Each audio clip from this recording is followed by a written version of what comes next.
Well, let's have a warm round of applause for the Minister, Dr. Veena George, and Dr. Priya. Let me, of course, when I look around the hall here, I don't find any masks. If you did this about 6 months ago, 8 months ago, you'd have a whole lot of people. So is the pandemic over? Are we safe? And what are the big lessons that the pandemic taught us?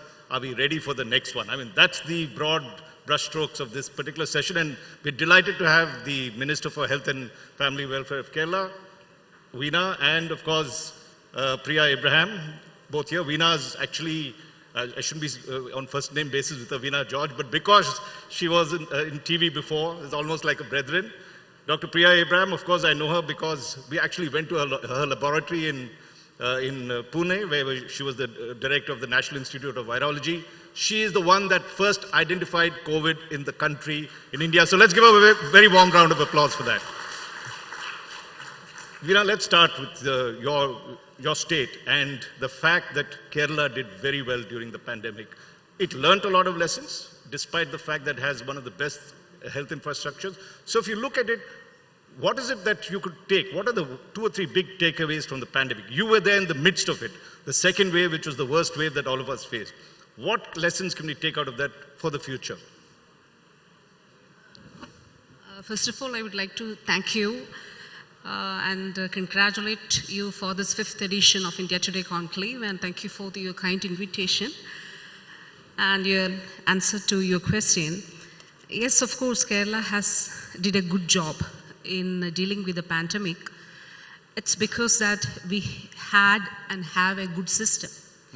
So from the Renaissance period onwards, and soon after the formation of the state, because of the revolutionary laws passed by the Kerala Legislative Assembly, because of education and all, we had worked steadily on health and education.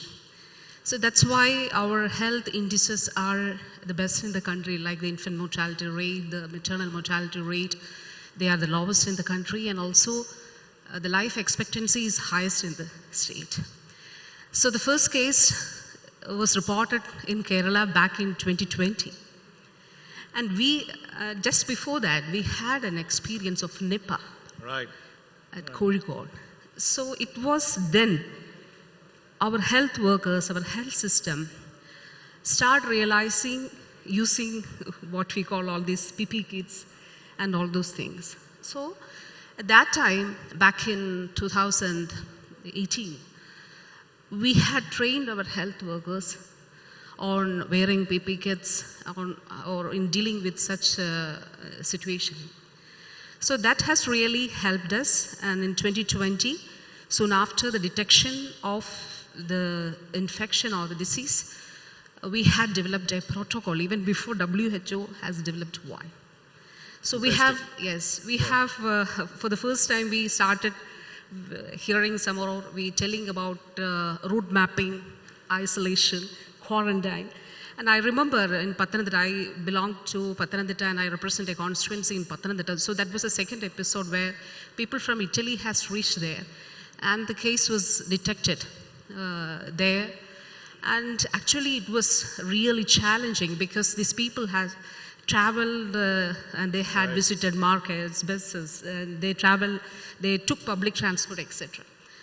Then we sat together for doing the route mapping, and then we started isolating them, quarantining them, and that was all done. And I think the people of Kerala, they were very aware of it. Unlike in many states, they were not afraid to come forward or help people on this thing. I mean, was that a big thing, that the people actually helped the government and all the medical specialists to handle the pandemic? Yes, they really helped. They could easily understand why, when the district collector says, we had authorized the district collectors to, whenever such a clusters or something like that is identified, we had authorized the district collectors to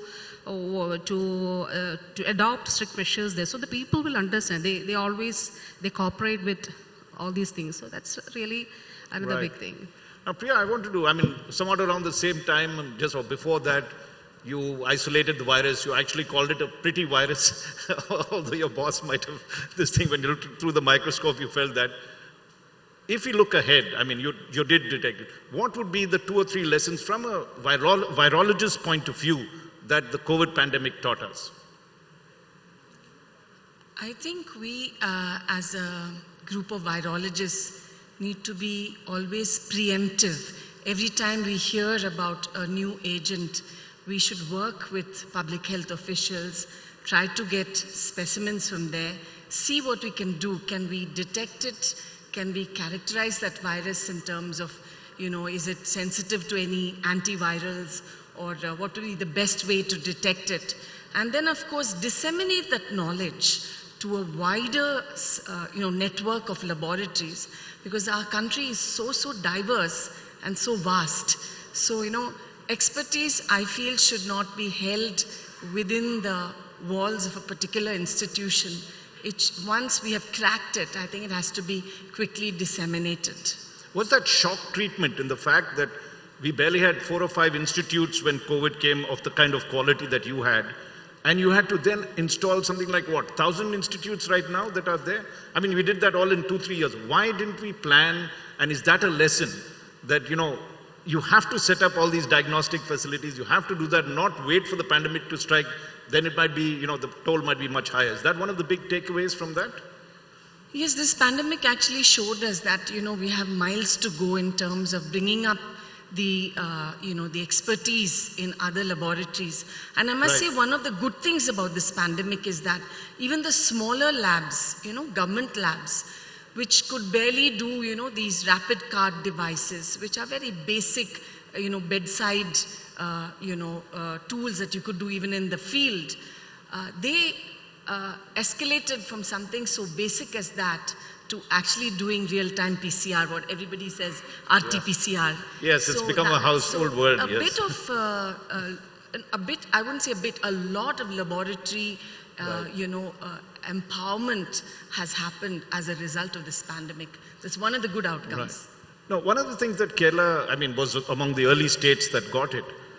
If you're currently the health minister, what would be the 3 or 4 things you've been doing or will do to ensure that firstly, speedy reaction is there. Secondly, you've got the facilities. One of the things that happens post-pandemic is everybody relaxes.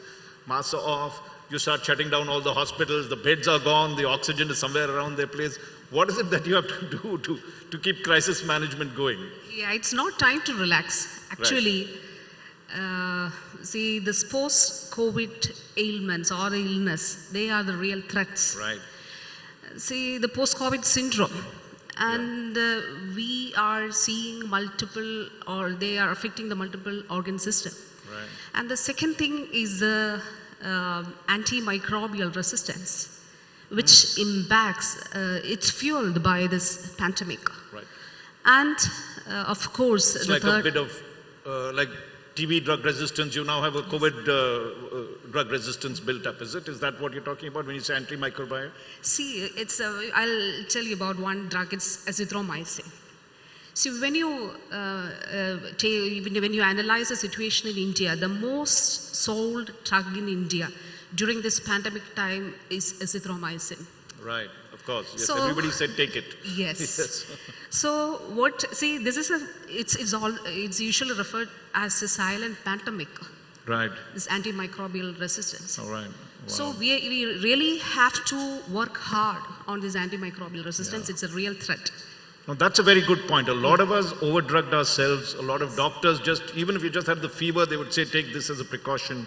Yes, I remember the first wave, my doctor was very nice. He told me, don't touch it. Don't take anything, just take Crocin, make sure for the 4th day. And I was almost on the 4th day, I said, I have to take it because, I was feeling weak. He said, no, don't, wait. And the fever went after that. So, yes, I get it, yes. For not going to the hospitals to avoid hospital visit or hospitalization, what people used to do, they go to the pharmacy and they... Right. So that's the thing. So this is a real threat. And the third one is a mental health crisis.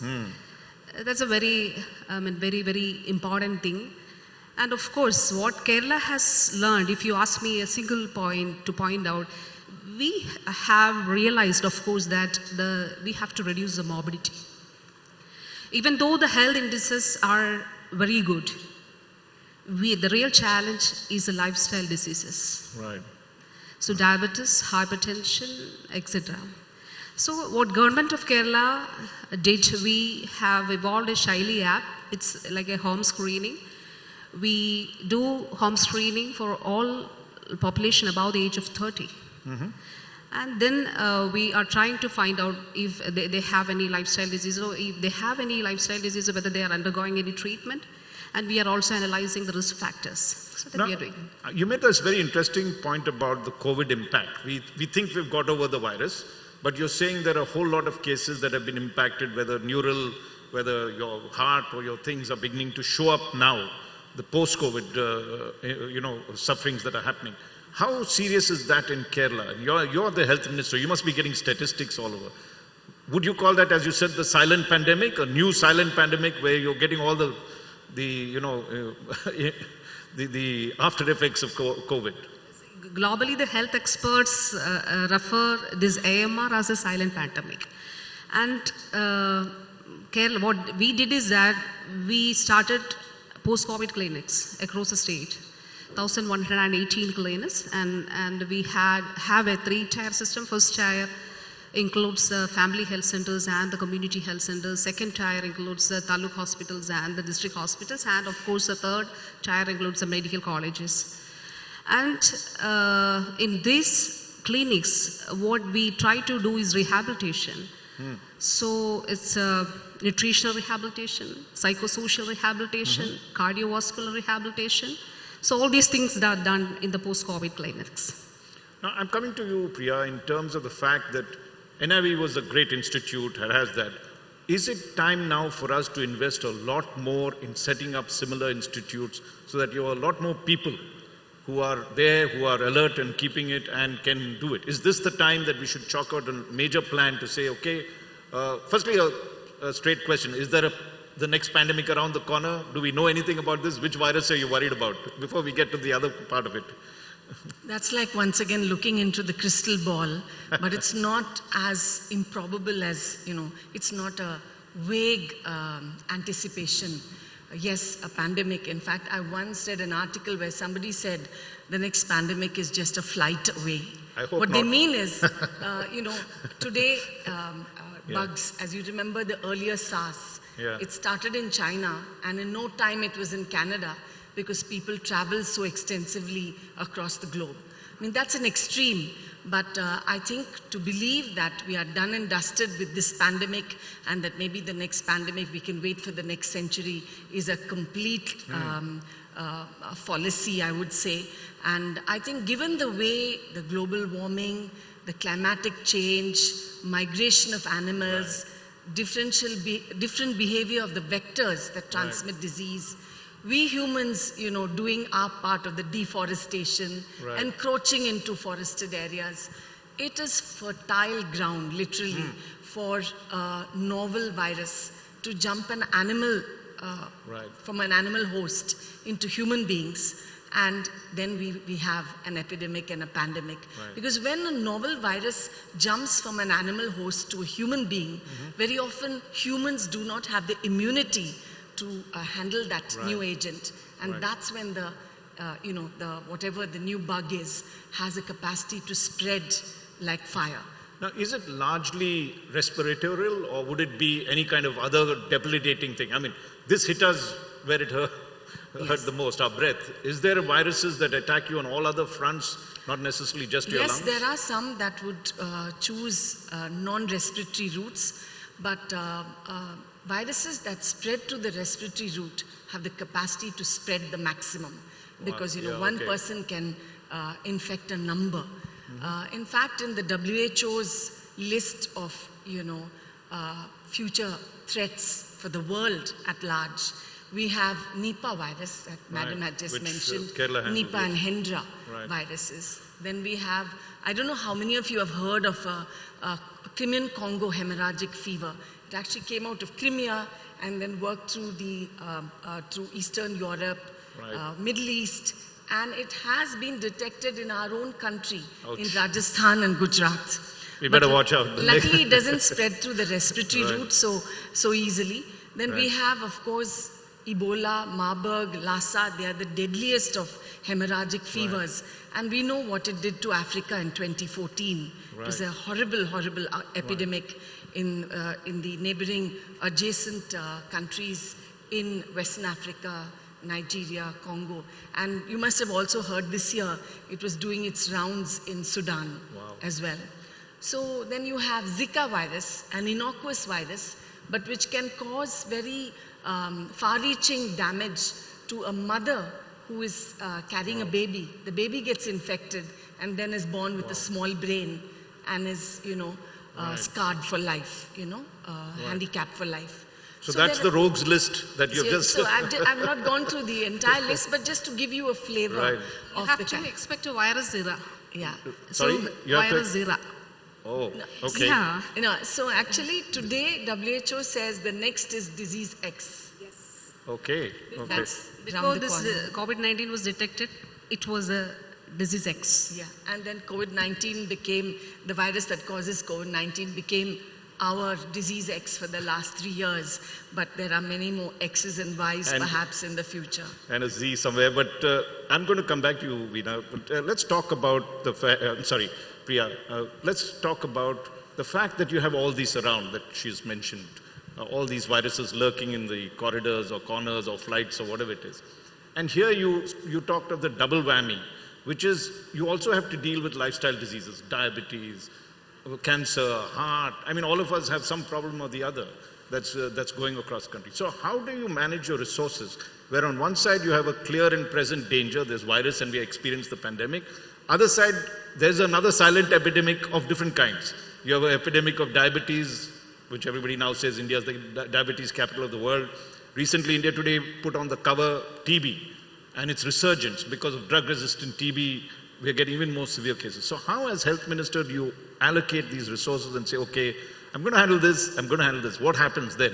See, Kerala has got a very good system, like we have got enough number of hospitals, good number of health workers and well-trained health workers, and they are our real assets. And during these COVID days, see, state was self-sufficient in oxygen production. But what we did during these COVID days, we tried to construct oxygen plants in every hospital. So now it's like all the major hospitals are self-sufficient in oxygen production. We have good number of laboratories. We have like hub and spoke model. We have good number. We have a very good efficient system of lab networking. We have the hubs and the spokes, and also the major labs are connected to the regional labs, the collection points and all. And as Dr. Priya has rightly said, WHO has warned about the disease X. It can be zoonotic. Yes. So One Health is really, we have to really work on One Health. It's a need of the hour. So what Kerala did is that we developed a center for One Health. And health department is leading the center, and we have other departments, all the line departments also, animal husbandry department, agriculture department, etc., etc. So we have, by this August 2023, we will have 250,000 volunteers across the state. Wow. So they are trained to detect any new disease or any something which is unusual or something. They are trained. So what they will give the alert message to the system, and also immediately they will act at the local level. So we are really working on One Health. We have developed a One Health center here in Kerala. So I think that's the most important thing that we are doing now. No, let's give a warm round of applause for that. Really amazing, a lot of foresight, and we hope that kicks in whenever this is there. But Priya, I just want to bring you into this in the sense that here we have a state government that is gearing up and making sure it's got all the facilities that's there. Do we have the same reaction in the scientific field? Because on one side you need detection, and the other side you need cure or at least prevention of some sort. Like we all had the vaccines. Now, amazingly, we produce vaccines in 2-3 years when everybody said it would be 2 decades. We really don't know how effective that vaccine is, but okay, we have sort of somewhat tamed this.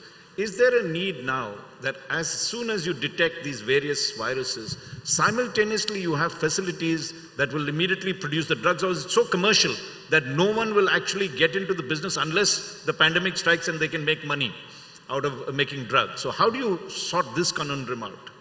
So you're speaking about antiviral drugs. Yes, and also developing vaccines. Supposing there is a virus that you think is going to be dangerous for some reason, you're seeing it in your microscope and saying, look, this could happen. Can we immediately develop a counter, given the speed that we have done earlier? Is that possible? I think definitely this pandemic has again boosted the confidence of vaccine manufacturers that they can do it.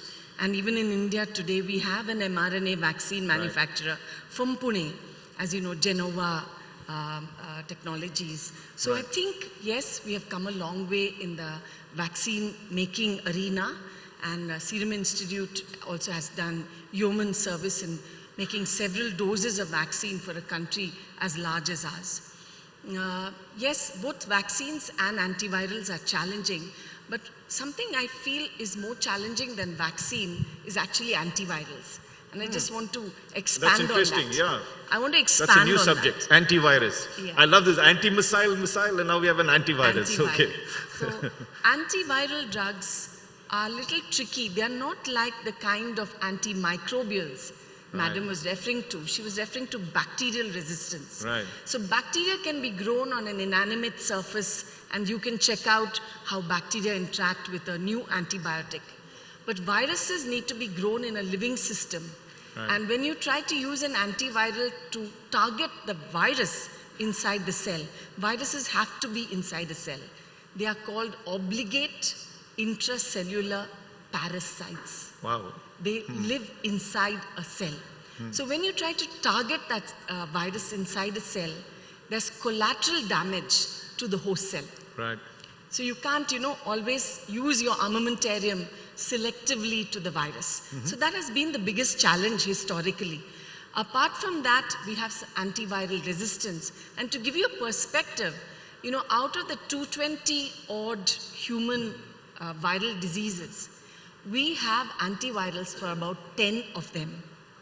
Wow. So that is a staggeringly low number. You need to speed up this. We have lots of drugs for HIV, for hepatitis B, right. hepatitis C, for influenza. But do we have a specific drug for Nipah? Do we have one for Zika? Do we have one for dengue? Do we have one for chikungunya? All what everybody's familiar with? No. You're scaring us. But anyway, yes, go ahead. It's challenging, and it requires a substantive, sustained effort, research commitment to making antivirals.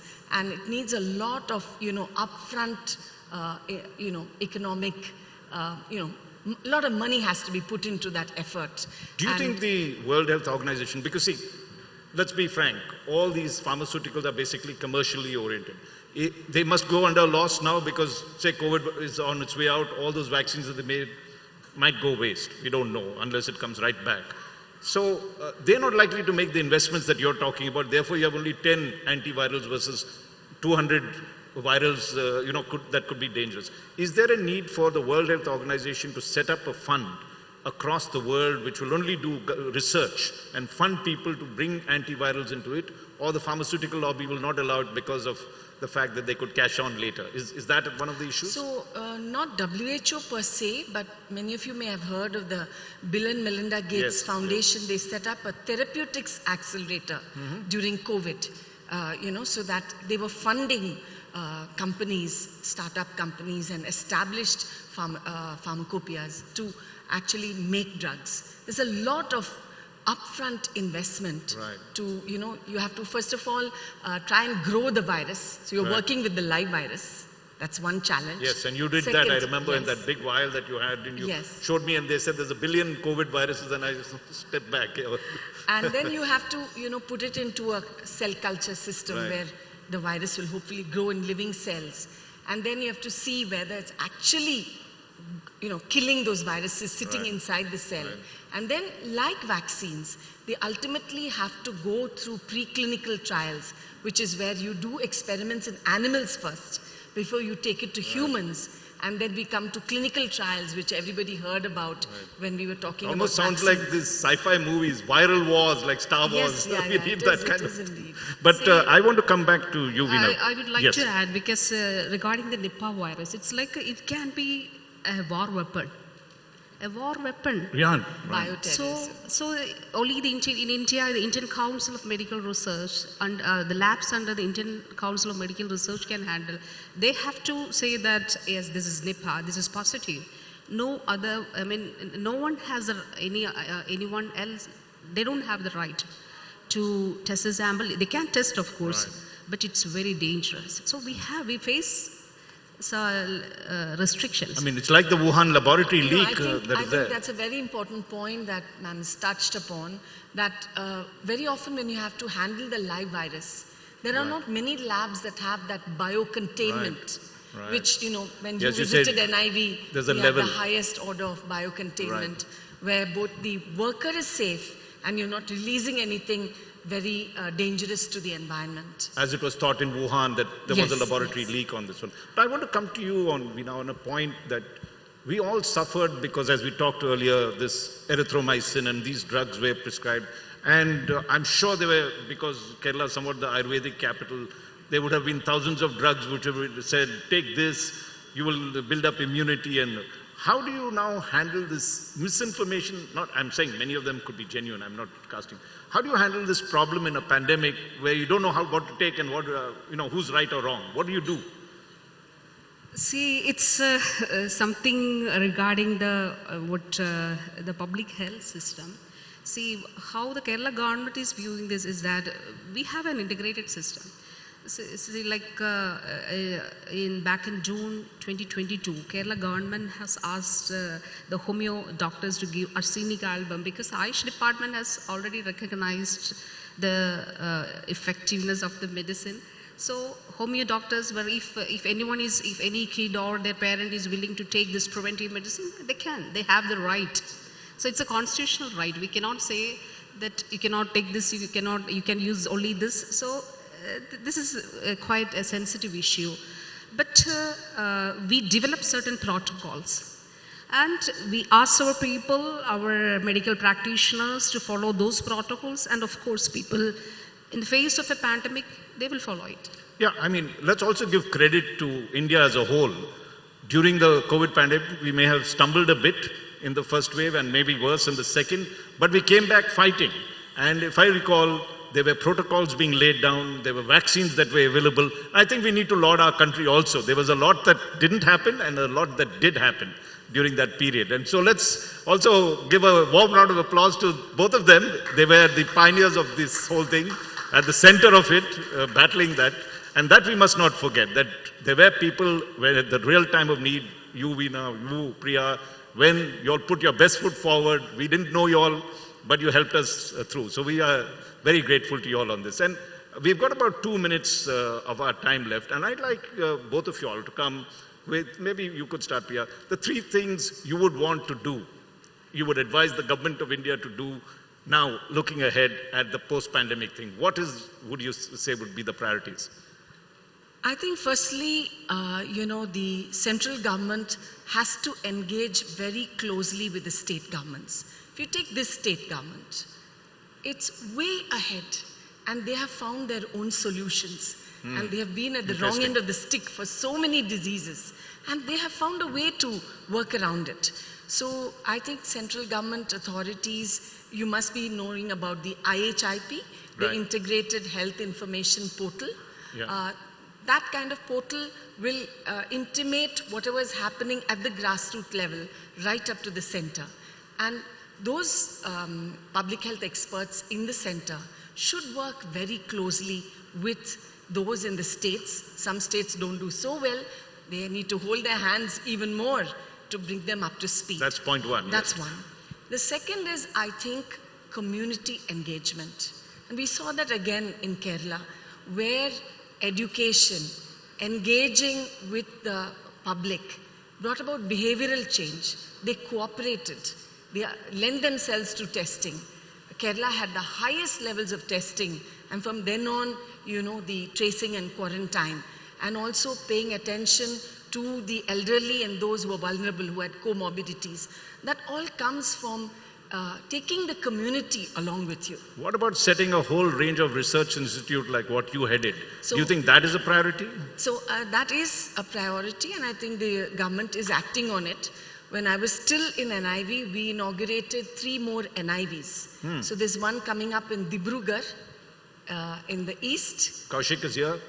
There's another. Our friend from Northeast, who's our executive editor, Kaushik Deka. You can talk to Priya after this and get some points on when is it coming up. Right. And there's one in Bengaluru. Oh, my city, yeah. That's Yes. good. And there's one going to hopefully come up in Jammu. Right. And there's one in Jabalpur. There's a One Health Institute, a national One Health Institute that's coming up in Nagpur. And then I understand the NCDC, the National Center for Disease Control, which is even larger body than the ICMR. They're setting up a number of peripheral units all over the country, field units. So I think we have to geographically cover the country in terms So that's of comforting. expertise and... Yeah, that's happening. What about you? What would be the 3 things that you would like to do, Veena? The first point, of course, is about One Health. As a country, we have to start thinking about One Health program, and we have to really work on it. So, of course, research and the research institutes will be a part of that on One Health. The second thing is that we should have budgetary allocation on post-COVID tackling methods. So it's really, that's needed. And the third point is an issue which we are facing, that outbreaks of diseases that can be controlled by vaccines like measles. So it can be seen worldwide. Why it's happening? Because during the years 2020, 2021 and 2022, because of COVID, the kids were not taken for vaccination, for immunization. So outbreaks occur at many places. So this will become a real threat. So we have to focus on that. So optimize our immunization coverage. That also is very much needed at this point of time. I'm just going to, since everything is very personal, at the end of the day, we experience it at our own levels. What was the best pandemic moment for you, Priya?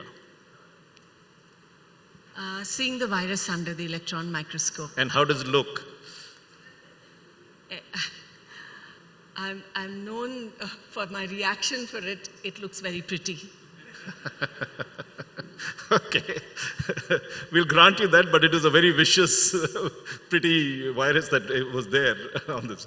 And you, Veena, what would you say would be your pandemic moment? See, it's something regarding vaccination. So at the beginning, we have the palliative care patients, bedridden patients. So initially it was like to take vaccination and to give vaccine to a patient or a person, it takes half an hour. After taking vaccination, the healthcare worker should be there. So we thought about that, and we evolved a method, like we started seeking the help of all the NGOs and all. Wow. So we started going to the houses near the palliative care patients, and we started taking vaccine. So that, I think, that is one of the memorable. Beautiful. At the end of the day, we all have to be together, to fight together and live together on this. Thank you very much, Veena and Priya, for this wonderful session. Ladies and gentlemen, let's give them a very warm round of applause. Thank you so much.